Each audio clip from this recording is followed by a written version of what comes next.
Khaled Senussi, ele é um cara que sempre sabe o que dizer. Ele consegue pegar uma situação tensa e resolver e desarmar. Eu já vi ele ter que dar notícias ruins e ele consegue fazer isso de uma maneira graciosa. Ele é um cara corajoso sem ser imprudente. Ele é confiante, mas nunca é arrogante.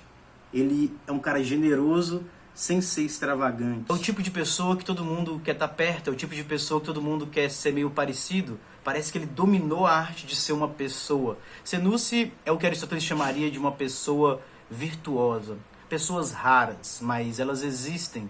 E é aquilo que todos nós deveríamos aspirar a ser. São exemplos de como a gente deve viver a vida.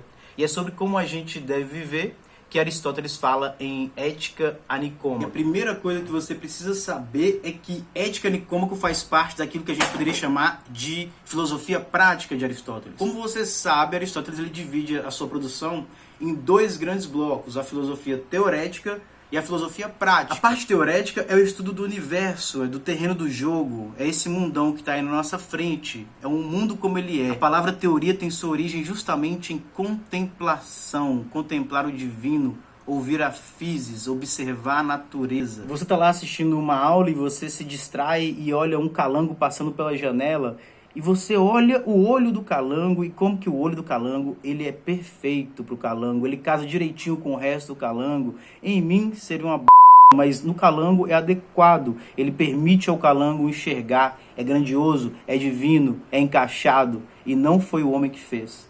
E se não foi o homem que fez, foi alguém ou alguma coisa que fez isso aí. E esse negócio é divino, é top. E assim como o olho do calango, a maré, o sapo, as montanhas, os animais, os céus, os planetas, divino, grandioso, e não foi o homem que fez. Essa contemplação do divino é a teoria de Aristóteles, é a metafísica de Aristóteles, é a física de Aristóteles, é a química de Aristóteles, é a biologia de Aristóteles, e assim por diante. Uma investigação do mundo como ele é. Ética Nicômaco não faz parte desse bloco.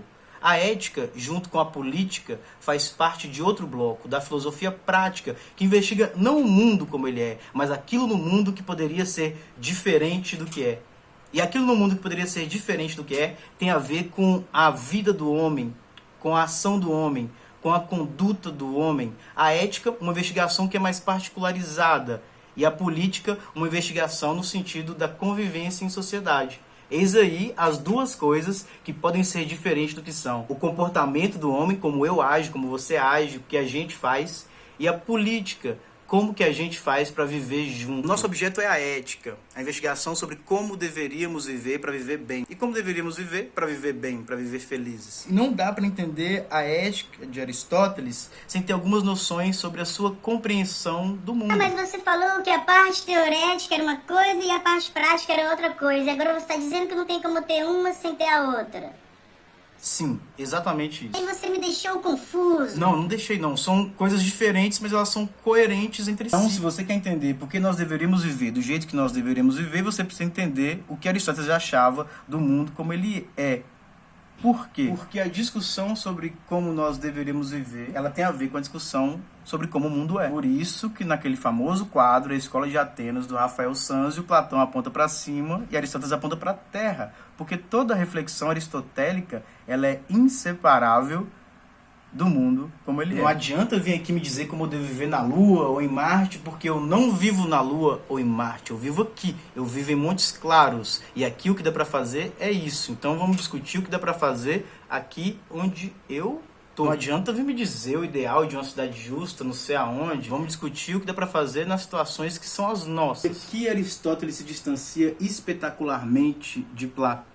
Platão meio que estava se lixando para o mundo como ele é. Platão era um idealista. Era um homem que acreditava que se havia alguma ética, essa ética deveria ser guiada por princípios universais, independentemente de qualquer contexto, do tempo, da história, em qualquer lugar da geografia. A vida boa é uma só, seja você quem for. Seja você alguém na Idade Média, seja você gay, seja você CEO da Coca-Cola, seja você um estudante do Enem. E Aristóteles?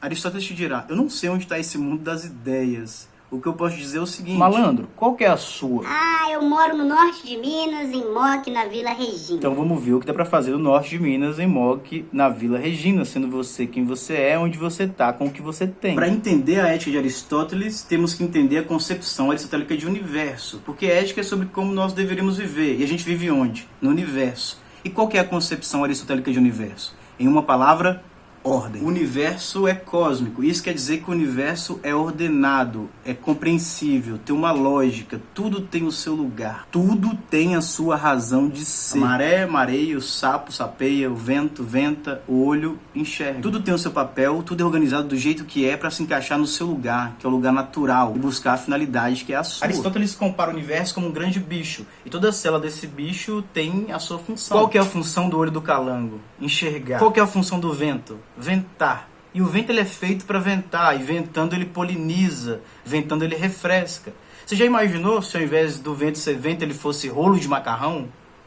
Definitivamente não ia dar muito certo. E o que é conhecer o mundo? Conhecer o mundo é conhecer essa função, conhecer para que serve essa coisa. O que eu preciso conhecer do joelho? Que ele serve para dobrar. E à luz disso eu vou investigar como que o joelho dobra, toda a engrenagem dobradística do joelho. É um conhecimento funcional do mundo, é um conhecimento finalista do mundo. É a descoberta sobre a finalidade das coisas. Qual que é o papel daquilo no universo. Nós não somos só plateia, nós somos parte desse espetáculo cósmico. E se a maré tem sua função, o seu lugar e a sua finalidade, o sapo tem sua função, o joelho tem sua função, o vento tem sua função, o olho tem sua função, nós também temos a nossa função. E assim a gente consegue passar da physis, do mundo como ele é, para a ética, para como nós deveríamos viver. E como nós deveríamos viver? Ora, deveríamos viver de acordo com essa lógica cósmica, do lugar que é o nosso, da função que é a nossa, cumprindo a finalidade que é a nossa. E a partir do momento que a gente sabe que tudo no mundo tem a sua razão de ser, tem a sua função, tem o seu papel, a sua finalidade, é óbvio constatar que nós também temos. E a gente tem que viver de acordo com essa lógica cósmica. E o que é o homem? Um animal. Então a gente deve cumprir as nossas funções de animal. Crescer, se alimentar, reproduzir, ser saudável, etc. Mas o homem não é só um animal. Tem alguma finalidade que nos une e que faz de todos nós seres humanos, que nos confere humanidade. E isso que nos confere humanidade, nos faz humano, para Aristóteles, só pode ser funcional. Porque funcional, a função é o que é essencial. E essa funcionalidade que nos une é que somos racionais, somos intelectivos, somos, digamos, pensantes. Todo mundo pensa, pensar faz parte da nossa vida. Então, se o cavalo corre, a vaca dá leite, a galinha cacareja, o homem pensa. Mas, claro, haverá nuances. Se fôssemos só pensantes, nós seríamos iguais. Há particularidade nessa generalidade. É comum e é particular ao mesmo tempo. Somos iguais, mas somos diferentes. Somos diferentes, mas somos iguais. E sendo racionais, a vida boa indicará o uso da razão. E sendo racionais no universo ordenado, a vida boa indicará o uso da razão no sentido de ajustarmos-nos nessa ordem cósmica, de usar nossa razão para nos encaixar no nosso lugar. E tudo tem sua função. E a coisa é boa quando ela cumpre sua função bem. Dessa maneira, se a função da tesoura é cortar, a tesoura boa é uma que corta bem. Se a tesoura não corta, ela é ruim. A função do olho é enxergar. Um olho bom é um olho que enxerga bem. E nesse sentido, por natureza, as coisas buscam o seu lugar. Tal qual uma semente busca ser árvore. E assim, por natureza, o homem deseja ser virtuoso. Ele vive bem quando é virtuoso. Isto é, ele usa sua razão para poder escolher o melhor. E o que é ser virtuoso, afinal de contas? Diz Aristóteles, ser virtuoso é fazer a coisa certa, no momento certo, do jeito certo, na medida certa, em relação às pessoas certas. É meio vago, né? Pois é, e é mesmo, porque é circunstancial. Uma ética das virtudes, como a de Aristóteles, não te diz exatamente o que fazer, mas é uma ética que enfatiza o seu caráter. Isso quer dizer que se você for uma pessoa boa, você fará coisas boas. E a coisa boa depende da situação. Ao viver, nos deparamos com tantas situações de perigo, de desejos, buscamos objetivos, sofremos insultos, temos noções das nossas próprias falhas, nós conversamos com os outros, convivemos, nós gastamos dinheiro, E para cada uma dessas situações, nós podemos agir com virtude. Ou não. Aristóteles compreende a virtude como o meio entre dois vícios. Virtude é a justa medida, é o meio entre dois extremos. Tipo, tá lá você voltando da escola quando você vê uma velhinha sendo assaltada. Qual que é a coisa corajosa a se fazer? Uma pessoa corajosa vai correndo lá tentar salvar a velhinha, porque coragem é você se colocar em perigo por uma boa causa, né? Não. Uma pessoa virtuosa, no sentido aristotélico, vai usar a sua razão para poder avaliar a situação. Então você vai pensar, são 12:30, a rua tá deserta, tem um cara fortão assaltando a velhinha. As minhas opções são correr para ajudar, chamar ajuda, sair fora e ir embora. E aí você vai ver se dá para intervir de um modo seguro. E se der, provavelmente essa é a coisa corajosa a se fazer. Mas se você observar que provavelmente você vai colocar não só a velhinha, mas você mesmo em perigo, então talvez a coisa corajosa a se fazer seja chamar ajuda. Coragem é o equilíbrio entre dois vícios. Um vício por deficiência, a covardia, e um vício por excesso, a imprudência. E não tem como você ter virtude demais. Uma pessoa corajosa não é uma pessoa que sai correndo e se coloca em perigo. Uma pessoa corajosa é uma pessoa que vai usar a sua própria razão para poder avaliar a situação, conhecer as próprias habilidades e tentar tomar a ação correta dada aquela situação. Parte de ter coragem é saber reconhecer quando, ao invés de intervir, é melhor você chamar ajuda, porque você não consegue nem tem capacidade de lidar sozinho com essa situação que é grande demais para você. Coragem é você tentar tomar a ação correta. Coragem é achar o jeito certo de agir ali, naquela hora. E todas as virtudes são assim. Equilíbrio entre dois extremos. Nada é preto no branco. Nem a honestidade. A honestidade é o equilíbrio entre você ser brutalmente honesto e você falhar em dizer as coisas que precisam ser ditas. Nem sempre você precisa dizer certas coisas. Ninguém precisa ouvir que tem uma verruga no meio da cara ou que tá gordo demais. Muito provavelmente a pessoa já sabe disso. E honestidade não é só isso. Honestidade também significa dizer verdades dolorosas de uma maneira graciosa. Saber dar más notícias de um jeito gentil. Oferecer críticas de um jeito construtivo e com empatia, sem devastar e passar por cima, sem se importar com como os outros se sentem. Agora você entende por que a definição de virtude de Aristóteles é meio vaga.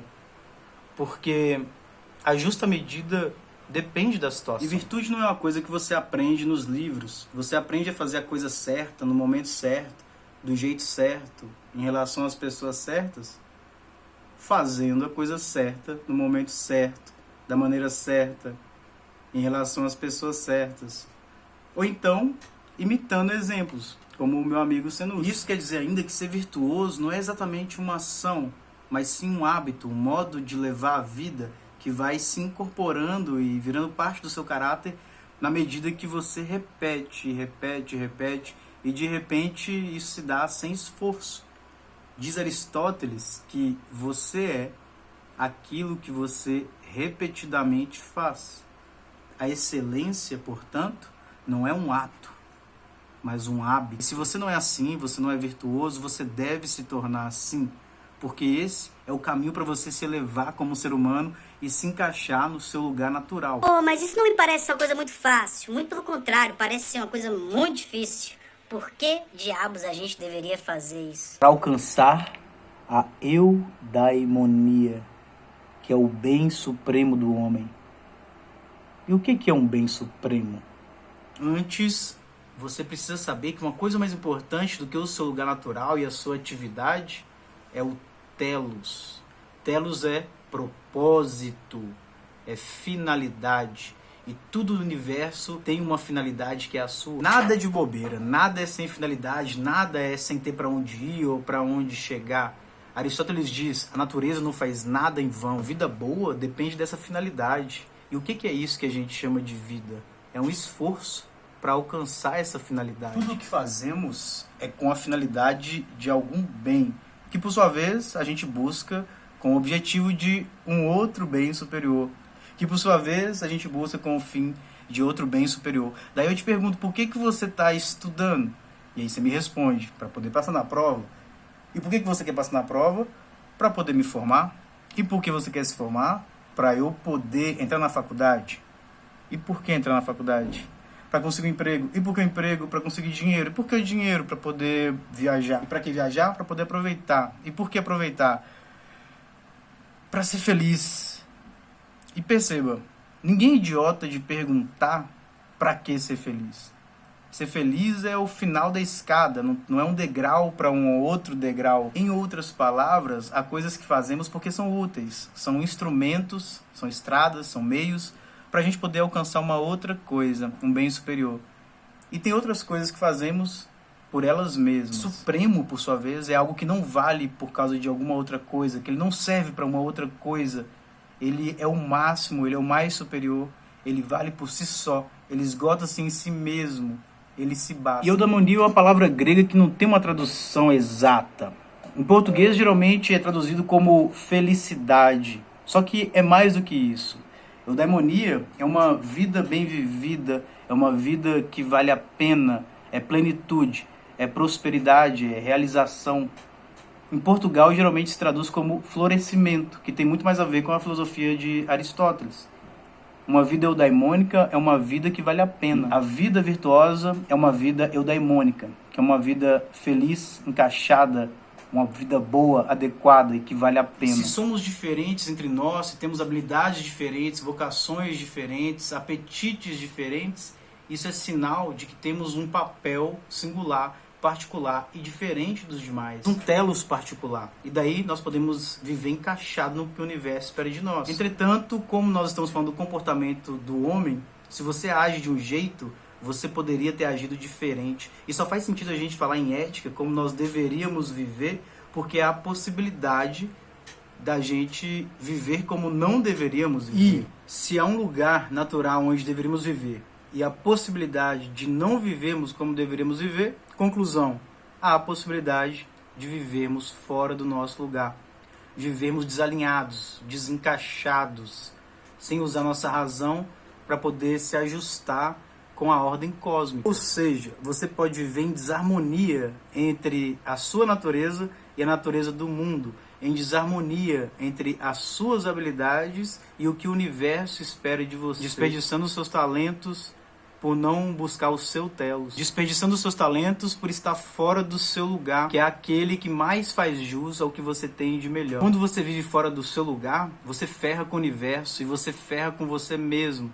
Você vai viver deslocado, você vai viver errado, você vai viver desequilibrado, você vai viver desperdiçado, você vai viver infeliz. E o caminho da virtude é o caminho que te leva para o seu lugar natural e da eudaimonia. Beleza, mas como que eu sei quando eu tô fazendo meu papel? Como eu sei quando eu tô encaixado no meu lugar que me cabe no universo?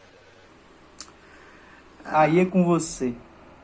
Use sua razão, descubra os seus talentos, observe quando, onde e como você se sente deslocado, quando, onde, como você se sente fora do seu lugar, quando, onde e como você sente que está desperdiçado. Tente ouvir dentro de você os seus talentos gritando para buscar a finalidade que é a sua. Seja virtuoso e você se direcionará para o seu lugar natural e encontrará o seu telos particular. E quando você está no lugar certo e buscando a excelência na sua praia, na sua parada, aí a vida desabrochará, e aí você florescerá, e aí você vai fazer jus aos seus talentos e ao seu lugar natural. Mas que fique claro, uma vida eudaimônica é uma vida de luta e de desafios e de expandir os seus limites.